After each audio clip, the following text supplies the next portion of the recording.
오늘 출애굽기 32장 7절에서 14절 통화에서 이스라엘 백성의 우상 숭배와 모세의 중보 기도라는 제목으로 하나님의 말씀 확인하고 우리가 붙잡아야 되겠습니다. 우선 지난주에 이제 모세의 찬양과 기도에 대한 부분을 말씀을 나눴는데, 그것이 이제 홍해를 건넜을 때 배경에서 일어난 일이라는 것을 말씀드렸죠. 그래서 홍해를 건넌 이후에 모든 문제가 다 끝나고 평탄하고 모든 문제가 순탄한 것처럼 보일 수가 있었는데 그것이 아닙니다. 더 큰 문제와 더 큰 위기가 계속 온 것을 여러분 볼 수가 있는 것이죠. 특히 육신의 생명과 관련된 문제들이 끊임없이 계속 오는 것입니다. 서론에서 그것을 잘 보면요. 근데 이 과정 속에서도 분명히 하나님께서 홍해를 건넌 그 이스라엘 백성들을 분명히 인도하시고 보호하시고 지키시는 하나님으로서 그 삶 속에 역사하셨다는 사실을 꼭 볼 필요가 있습니다. 우선 그들이 출애굽하자마자 얼마 지나지 않아서 마라라는 지역에 갔는데 그 물을 먹어야 된대요. 가져온 물이 물을 한꺼번에 많이 가질 수 없으니까 어느 정도 며칠 동안 먹을 물만 갖고 왔는데, 그래서 물을 찾아보니까 거기에 물이 있긴 있는데 마라라는 지역이니까 그 물이 너무나 썼습니다. 그래서 쓴물 때문에 이 백성들이 광야에서 우리를 죽게 하느냐 하면서 또 원망과 불평이 나오기 시작한, 홍해에서 그렇게 기적을 체험했는데 그 기적을 본 지 며칠 지났는데 물이 없으니까요. 그 문제 때문에 하나님 앞에 원망과 불평을 계속하는 겁니다. 이걸 보니까 저도 문제 앞에 우리 모습이 이렇게 원망과 불평을 너무 많이 하는 체질이구나라는 것을 보게 되는데, 하나님께서 이 마라의 쓴물을 단물로 바꿔주신 것들을 우리가 확인해 볼 수가 있습니다. 출애굽기 15장에 보면 이것이 나와 있는데요. 15장 25절에서 26절에 이것을 이렇게 기록하고 있습니다. 보면 이렇게 말씀하고 있습니다. 모세가 여호와께 부르짖었더니 여호와께서 그에게 한 나무를 가리키시니 그가 물에 던지니 물이 달게 되었더라. 거기서 여호와께서 그들을 위하여 법도와 율례를 정하시고 그들을 시험하실세 이르시되 너희가 너희 하나님 나 여호와의 말을 들어 순종하고 내게 보기에 의를 행하며 내 계명에 귀를 기울이며 내 모든 규례를 지키면 내가 애굽 사람에게 내린 모든 질병 중 하나도 너희에게 내리지 아니하리니 나는 너희를 치료하는 여호와임이라. 그래서 이들을 더욱더 치료하고 그들을 또한 인도하는 그 하나님이라는 그 언약의 말씀 더 주셨죠. 또 며칠 지나니까요, 광야길을 가니까 이젠 그들이 쌓았던 무교봉 같은 빵 갖고 왔던 먹을 것이 점점 떨어지는 것입니다. 그러니까 광야 생활이 지속되니까 가져온 먹을 것이 점점 없어지겠죠. 그러니까 이 사람들이 불평불만이 또 시작됩니다. 그래서 우리가 애굽에 있을 땐 고기 가방 옆에서 고기를 뜯어먹고 떡을 먹고, 거기서 보면 민수기 11장 5절에 보면 생선도 먹고 오이도 먹고 참외도 먹고 부추도 먹고 파도 먹고 마늘도 먹고 다 좋아하시는 거잖아요. 그렇죠? 부추전도 해야 되는데, 그렇죠? 여러분 좋아하는 거 다 해야 되는데 그 하나도 못 먹으니까 너무나 불평불만이 나옵니다. 그때 하나님께서 이스라엘 백성들에게 광야 40년 동안 이들을 만나와 메추라기로 먹이시고 그들을 인도하셨다는 사실을 우리는 또한 살펴볼 수가 있습니다. 그것이 출애굽기 16장 4절하고 12절하고 13절에 이렇게 나와 있습니다. 말씀을 확인해 보면 이렇게 돼 있죠. 16장 4절에 보면 그때 여호와께서 모세에게 이르시되 보라 내가 너희를 위하여 하늘에서 양식을 비같이 내리니 백성이 나가서 일용한 것을 날마다 거둘 것이라. 이같이 하여 그들이 내 율법을 준행하나 아니하나 내가 시험하리라. 그러니까 매일매일 하나님의 은혜 속에서 이 백성들이 살고 체험했다는 것이죠. 그 광야의 생활이 사실은 하루하루가 하나님의 은혜 속에서 그들이 살았다는 것입니다. 출애굽기 16장 22절 13절에 이렇게 말씀하고 있습니다. 내가 이스라엘 자손의 원망을 들었노라. 그들에게 말하여 이르기를 너희가 해질 때에는 고기를 먹고 메추라기죠 아침에는 떡으로 배부르리니 내가 여호와 너희의 하나님인 줄 알리라 하라 하시니라. 저녁에는 메추라기 와서 진을 덮이고 아침에는 이슬이 진 주위에 있더니 만나죠. 그래서 그것을 통해서 40년 동안 하나님께서 그들을 먹이시고 입히신 것을 또한 그것을 체험한 것입니다. 그리고 또 지나니까 또 이제는 먹을 것이 아주 없어요. 마실 물이 없습니다. 물이 없다는 것은 광야에서 굉장히 심각한 위기죠. 그렇죠? 우리가 먹을 것을 며칠 못 먹어도 살 수 있는데요, 물은 며칠 못 먹고 더 하면 급박하게 우리 생명의 위협이 오잖아요. 그래서 물이라는 것이 굉장히 중요한데 물이 없는 위기가 왔습니다. 이때 또 불평과 불신이 또 나오는입니다. 그때 하나님께서는 반석을 치게 하시면서 이 반석을 통하여서 물이 나오도록 하나님께서 역사하신 것을 우리는 확인해 볼 수가 있습니다. 그것이 출애굽기 17장 6절에서 7절에 나와 있습니다. 출애굽기 17장 6절 7절인데요. 그 말씀을 보면 이렇게 되어 있습니다. 내가 호렙산에 있는 그 바위 위 거기서 내 앞에 서리니 너는 그 반석을 치라. 그것에서 물이 나오리니 백성이 마시리라. 모세가 이스라엘 장로들의 목전에서 그대로 행하니라.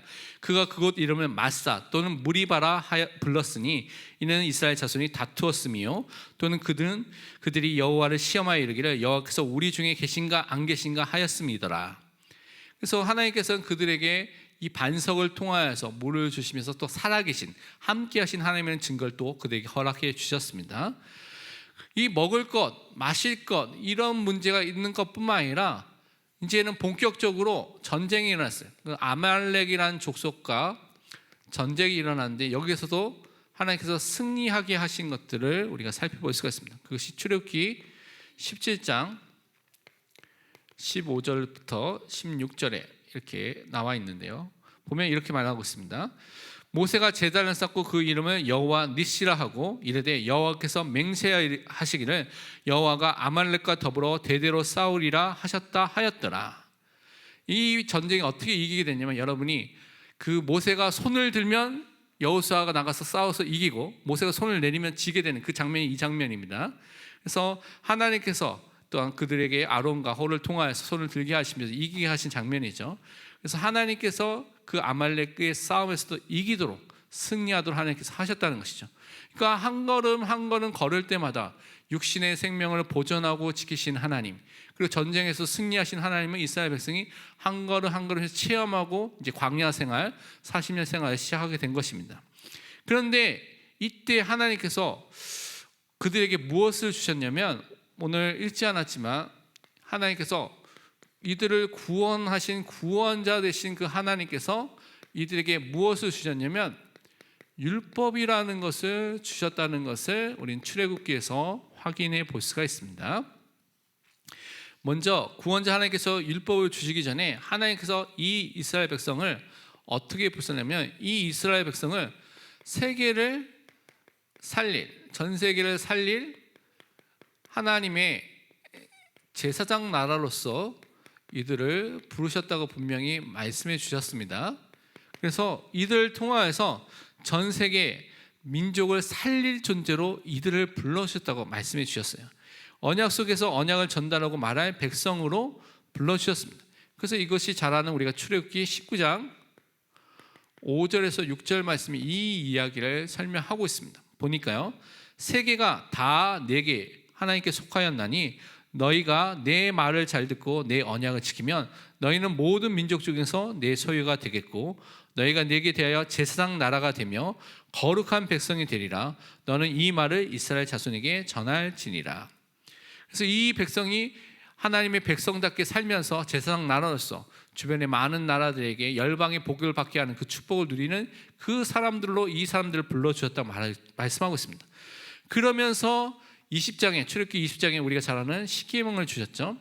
하나님께서 이스라엘 백성에게 도덕법, 율법 종류 중에 도덕법이 있습니다. 도덕법으로서의 십계명을 그들에게 주시면서 이 말씀 안에 살도록 하신 구원의 하나님이라는 사실을 설명하고 있습니다. 그래서 처음에 설명할 때 출애굽기에 보면 출애굽기 20장 2절에 보면 이제 십계명 한 계명 하기 전에 먼저 이렇게 말하고 있죠. 나는 너를 애굽 땅 종되었던 집에서 인도하여 낸 내 하나님 여호와니라. 구원의 하나님께서 구원한 이후에 너에게 이 계명을 주면서 어떻게 살아야 될지에 대해서 알려주겠다라고 말씀해 주신 것입니다. 이 계명, 율법에 대해서는 사람들이 많은 의견이 있죠. 어떤 사람들은 율법을 반드시 지켜야지만 구원을 받는다. 그것이 율법주의죠. 또 어떤 사람은 율법은 필요 없다. 도덕률, 또 율법 폐기론을 말하는 사람도 있습니다. 하나님 믿으니까 예수 그리스도 복음 믿으니까 다 끝났어. 괜찮아. 그냥 우리가 다 죄 용서받았으니까 말씀이나 상관없이 다 용서받으니까 우리는 괜찮아라고 말하는 사람도 있습니다. 근데 둘 다 틀린 것이죠. 우리는 하나님의 자녀답게 이 율법의 말씀이 어떤 것인지 잘 알아야 됩니다. 십계명은 율법의 종류 중에 도덕법에 속한 것입니다. 근데 이 도덕법은 지금까지도 계속 우리가 지켜야 되고 예수님이 다시 오실 때까지 계속 지켜야 될 계명으로서 주신 것입니다. 그래서 이것은 모든 그리스도인이 지금 다 지켜야 되는 겁니다. 그래서 지난번에 설교에도 말씀드린 것처럼 율법은 하나님께서 주신 율법과 복음은 다 하나님의 말씀입니다. 근데 율법은 세 가지 용도가 있습니다. 첫 번째 용도는 시민적 용도라고 하는데요. 이건 뭐냐면 모든 사람에게 적용되는 것인데 죄를 억제하기 위해서, 그래서 율법을 어기면 형벌을 받고 거기에 대해서 상응하는 고통이 따르게 된다는 것을 알려서 죄를 짓지 못하도록 사회를 유지하도록 하는 것이 첫 번째 기능입니다. 두 번째는 율법은요, 죄가 무엇인지를 우리에게 알려주죠. 그래서 교육적 용도라고도 하는데요. 그것을 통하여서 죄를 깨닫는 거예요. 아, 죄가 무엇이구나. 내가 죄를 지을 수밖에 없는 죄인이구나. 나에게는 절대 소망이 없구나. 아, 우리 절적으로 부패하고 타락했구나라는 것을 깨닫고 죄에서 우리가 어디로 앞으로 가야 돼요? 그리스도께로 가야 되겠구나 라고까지만 알려주는 것입니다. 그러니까 그리스도라는 구원을 향해서 갈 수 있는 그 길을 그 앞에까지만 인도해 준 것이죠. 그래서 그리스도를 설명하는 것은 뭐가 설명합니까? 복음이 설명하는 것입니다. 그렇죠? 그러니까 율법으로만 우리는 구원을 얻는 것이 아니라 율법을 통해서 죄를 깨닫고 그리스도 앞으로 우리가 가서 그리스도의 복음을 들어야지만 구원을 받게 되는 것이죠. 세 번째는 구원받은 사람들에게 해당되는 것인데, 이것이 율법이 우리 삶의 하나의 규범으로서 또 삶의 중요한 원칙으로서 우리가 어떻게 살아야 될지에 대한 부분을 알려주는 역할을 하는 것입니다. 그래서 하나님 자녀다운 삶을 어떻게 살아야 될지에 대해서 알려주는 것이죠. 그렇기 때문에 구원받은 이후에 성경을 여러분 자세히 읽어보시기 바랍니다. 아무렇게나 살라고 하는 말씀이 한 군데도 없습니다. 하나님의 자녀답게 내가 거룩하니 너희도 거룩하라. 빛의 자녀들답게 행하라. 분명히 하나님의 자녀답게 살라는 법들을 많이 말씀하고 있습니다. 그것들을 우리가 깨닫고 따라가는 것이죠. 항상 기억할 것은 율법으로는 구원을 얻지 못하는 것입니다. 복음으로 예수 그리스도를 믿어 구원을 받았고 구원받은 후에 삶의 규범으로서 우리에게 주셨다는 것입니다. 그리고 이것으로 끝나지 않고요. 보면 의식법과 시민법 같은 법을 주셨습니다. 이것도 율법의 종류인데요. 이 부분도 여러분이 보면 나머지 보면 출애굽기 23장부터 쭉 설명하고 여러 개 이렇게 설명이 되어 있습니다. 그래서 우리가 구별된 거룩한 백성으로서, 다른 말로 다른 다른 백성들과 다르다는 것을 보여주기 위해서 구별된 존재로서 하나님을 예배하고 이스라엘 민족의 어떤 나라와 질서와 그것을 지키기 위해서 출애굽기 20장 22절 이후부터 의식법과 시민법을 계속해서 주셨어요. 그래서 제단을 어떻게 해야 되냐, 종에 대해서 폭행하는 사람에 대해서 주인의 책임과 배상과 도덕에 관해서 공평에 대해서 안식년과 안식일을 어떻게 지켜야 되냐, 세절기를 어떻게 지켜야 되냐라고 출애굽기 23장까지 쭉 시민법과 또한 의식법에 대한 부분을 말씀하고 있습니다. 그리고 출애굽기 25장부터 31장까지는 뭐가 말하고 있냐면 이것이 성막에 들어가는 기구들을 어떻게 만들 것이냐가 기록되어 있습니다. 여러분 읽어보면 나와 있는데요. 성소를 어떻게 만드냐, 증거궤를 어떻게 만드냐, 등잔대 기구들, 또 성막, 제단, 성막의 뜰을 어떻게 하고, 제사장 옷을 어떻게 하고, 향을 어떻게 해야 되고, 물두멍을 어떻게 만들고, 막 하나하나씩 다 만들고 있죠. 그것을 사실 이 모든 것들이 정확하게 보면 예수 그리스도와 관계되어 있고, 또 하나님의 은혜와 그 하나님 베푸실 것들, 그것을 예표하고 모형과 그림자로 만들어진 것이죠. 그래서 이 모든 것이 주어졌는데, 사실은 이제 여기서 말하는 의식법과 시민법은 그 당시에 예수님 오기 전에 유대인들에게 행해진 것을 주어진 것입니다. 예수 그리스도가 오심을 통하여 사실 의식법과 시민법은 다 폐지가 됐고 우리는 지금 지키지 않습니다. 그렇죠? 그래서 그것은 예수님이 실체로서 오셨기 때문에 이 모든 것들이 다 완성됐구나라는 것을 보시면 됩니다. 그런데 이것을 주시면서 하나님께서 시내산에서 언약을 세우시고 모세는 그 속에 있다고 말씀하고 있습니다. 그래서 출애굽기 24장 18절에 이제 언약을 받고 있는, 이 율법을 받고 있는 모세에 대해서 이렇게 말하고 있습니다. 모세는 구름 속으로 들어가서 산 위에 올랐으며 모세가 40일 40야를 산에 있으니라. 그러니까 이 10계명을 받으면 빨리 끝날 텐데 이 모든 내용을 받는데 며칠이 걸렸습니까? 40주야 40일이 걸리면서 모세가 그 시내산에서 하나님의 언약을, 그 율법의 말씀을 받고 있는 장면을 우리가 알고 있습니다. 그래서 이스라엘 백성이 광야 생활을 위해서 가장 필요한 하나님의 말씀을 받고 있었다는 것을 볼 수가 있죠. 그래서 가장 중요한 순간에 은혜 받고 있을 때, 이때 이스라엘 백성이 어떻게 행했습니까? 잘못된 선택을 하게 된 것을 볼 수가 있습니다. 그래서 이들이 뭘 하게 됐냐?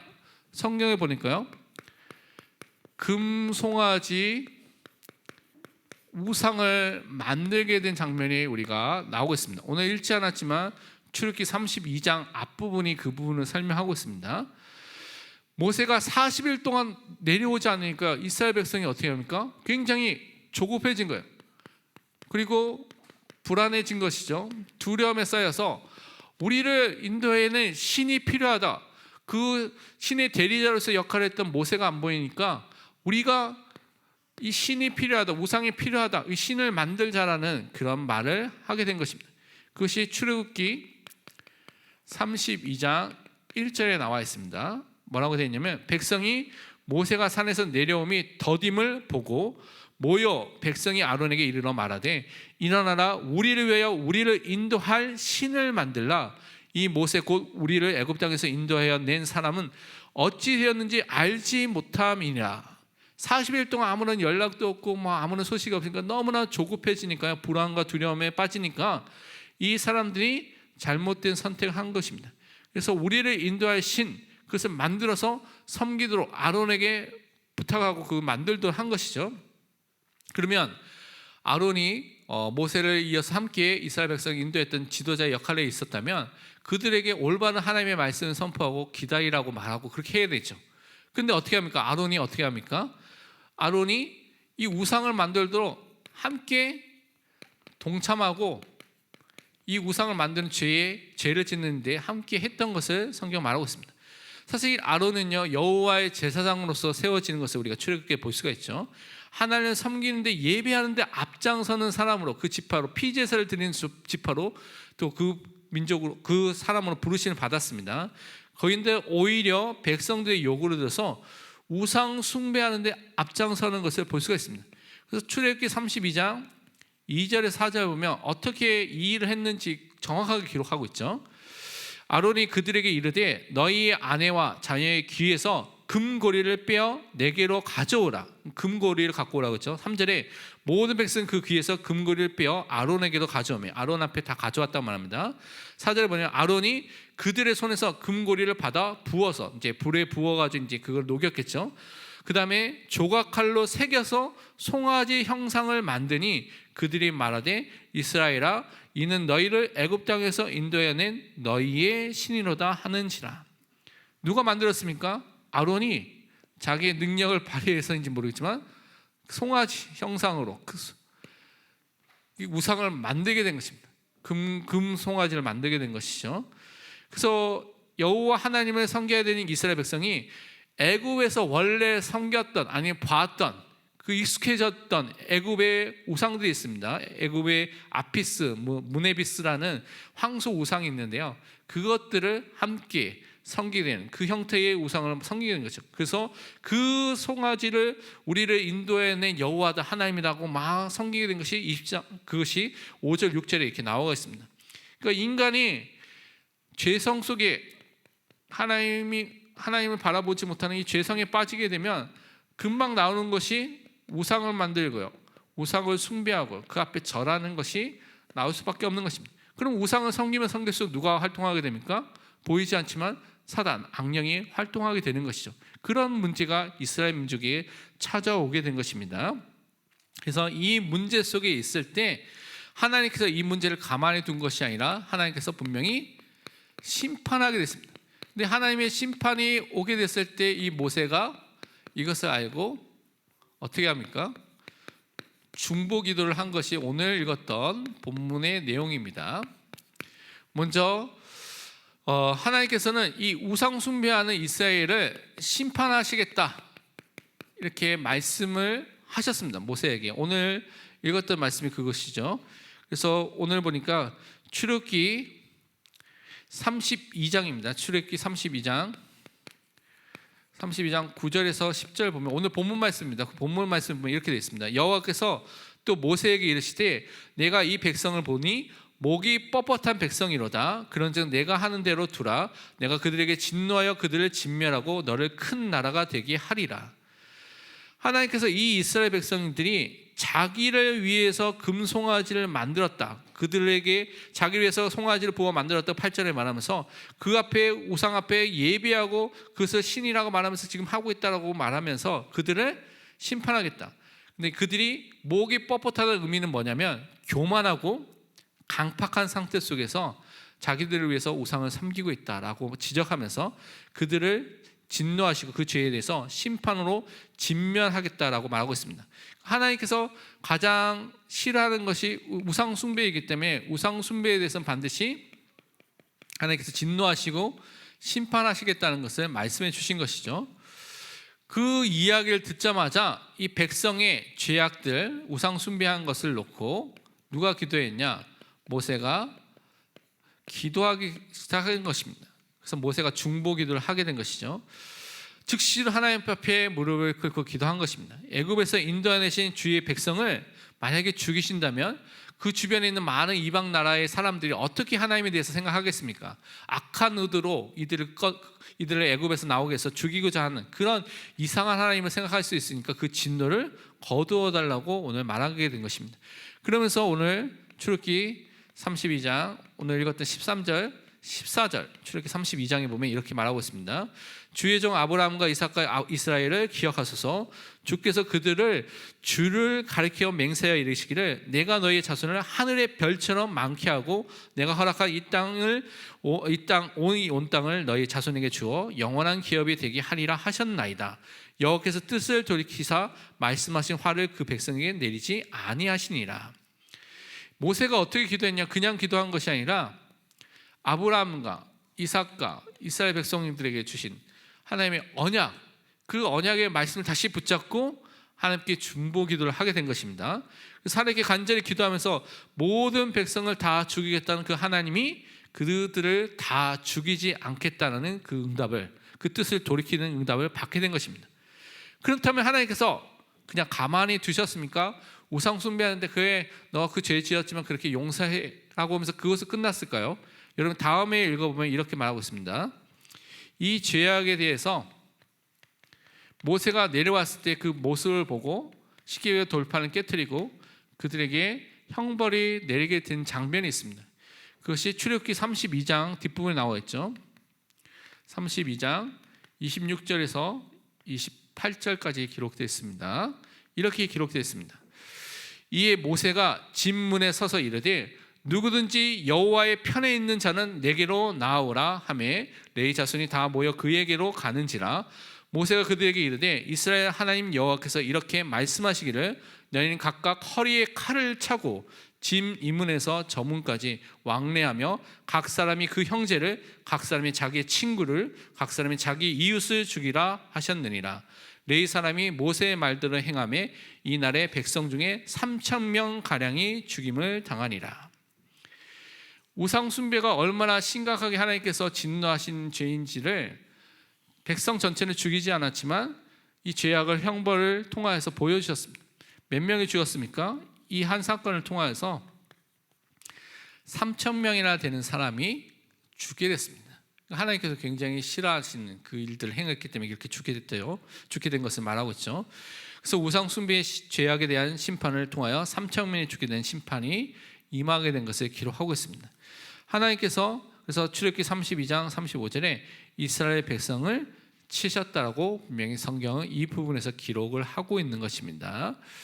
그래서 우리는 이 부분을 좀 보면서 이스라엘 백성이 죄악되는 것들을 보면서 항상 우리는 우리 자신을 먼저 살피고요, 교회와 현장과 사람들 놓고 또한 우리가 필요한 경우 그들의 죄악과 그들의 회개를 놓고 기도하면서 하나님의 은혜가 임할 수 있도록 기도해야 될 줄 믿습니다. 그래서 우리가 꼭 결론으로 기억해야 할 것이, 하나님이 기뻐하시는 것은 결국 이스라엘 모든 백성들이 죄악에서 돌이켜서 회개하는 것을 기뻐하시는 것이죠. 근데 이 회개는 성경과 또 신학에 보니까 두 가지 특징이 있습니다. 단회적이면서도 지속적인 특징이 있습니다.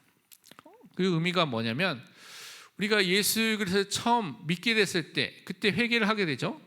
그 순간이 우리가 칭의, 하나님께서 우리가 죄를 용서하시고 의롭다 말해주시는 순간이 칭의입니다. 이 칭의의 순간에 이루어진 그 회개는 단회적, 한번 이루어지게 된 거죠. 처음 이루어지게 된 것이죠. 하나님의 은혜 속에서, 구원의 은혜 속에서 우리가 죄를 미워하고 죄가 무엇인지 깨닫고 죄에서 하나님께로 돌아서는 일이 처음 딱 일어나게 된 것입니다.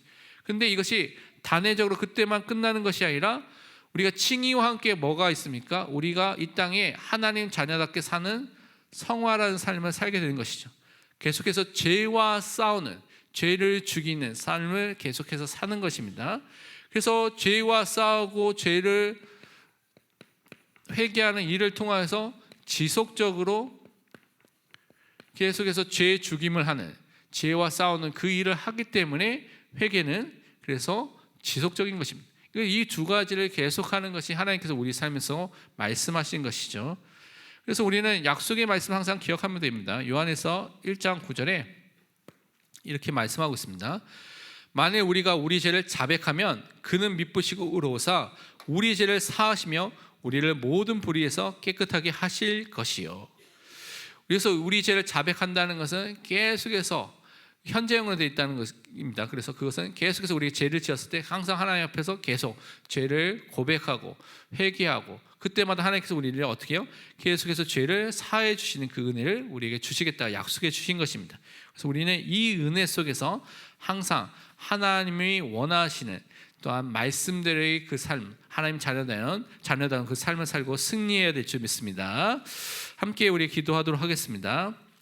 오늘 주셨던 말씀과 같이 우리가 우상 숭배하는 것에 속지 않고요, 정말 하나님 위해서 살 수 있는 말씀을 따라서 정말 하나님 자녀다운 삶을 살 수 있도록 우리 기도해야 되겠습니다. 그래서 모세가 중보 기도했던 것처럼 우리 현장과 교회와 사람들을 위해서 우리가 하나님 앞에 기도하면서 정말 하나님이 기뻐하시는 정말 믿음의 사람으로 설 수 있도록, 그래서 회개를 통하여서 하나님 앞에 설 수 있는 성화의 축복을 누릴 수 있는 믿음의 사람이 될 수 있도록 함께 우리 말씀을 듣고 함께 합심해서 기도하도록 하겠습니다.